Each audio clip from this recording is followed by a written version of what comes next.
Shocked, obviously, yes. I mean, it's dramatic to see so many people dying, and it's dramatic to see this devastating impact on economies and societies, especially on the most vulnerable people. But not surprised, because unfortunately, what is true is that the world was not able to come together and to face COVID-19 in a articulated, coordinated way. Each country went with its own policy, different countries with different perspectives, different strategies, and this has allowed the virus to spread, coming from one place to another, then to another, now moving south, eventually coming back. And we would need, and I made that proposal to the G20, the need to have a mechanism of coordination of the international response in which all countries would have complementary strategies and act both in cracking down on the COVID-19 and in the strategies to exit and to reopen and then to recover.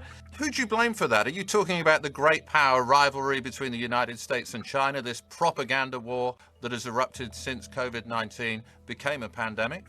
I think it's obvious that we lack a leadership that can only be possible if the key countries in the world, the key powers in the world, are able to come together and to have a common strategy, and then to bring with them the whole of the international community. This is a tragedy, but it could also be an opportunity, namely in relation to climate change, an opportunity in relation to the inequalities that prevail in the world, to the gaps that exist in our social protection systems, an opportunity to rebuild differently. But again, this would require a much more effective international cooperation. Do you think that the WHO sounded the alarm early enough? There have been complaints from member states that they didn't get warnings in January or February. I think that there was at least enough for many to do what unfortunately was not done. But of course, as I said, we will need to look seriously into what has happened, and we'll look to draw lessons from what has happened.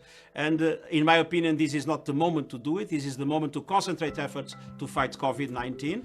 Do you think the Trump administration was wrong to suspend its funding of the WHO? I believe that it's essential to keep as maximum as possible resources within WHO, because in the present situation, and for the reasons I invoked, it's impossible to replace it in providing support, especially to the developing countries. And today, my main concern is in the developing world.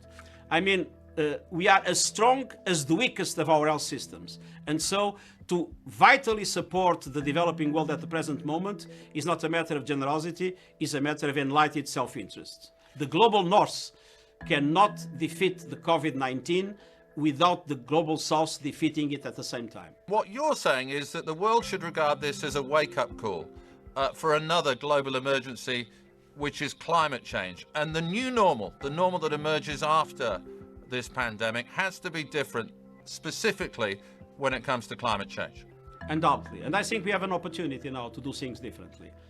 It is clear that the world is too fragile in relation to the global challenges that we face. That fragility was demonstrated obviously with the pandemic because it was an immediate impact. Many are still doubting about the impacts of climate change because they will be extended for a larger period. But we know that it's already here, and we know that it is already devastating.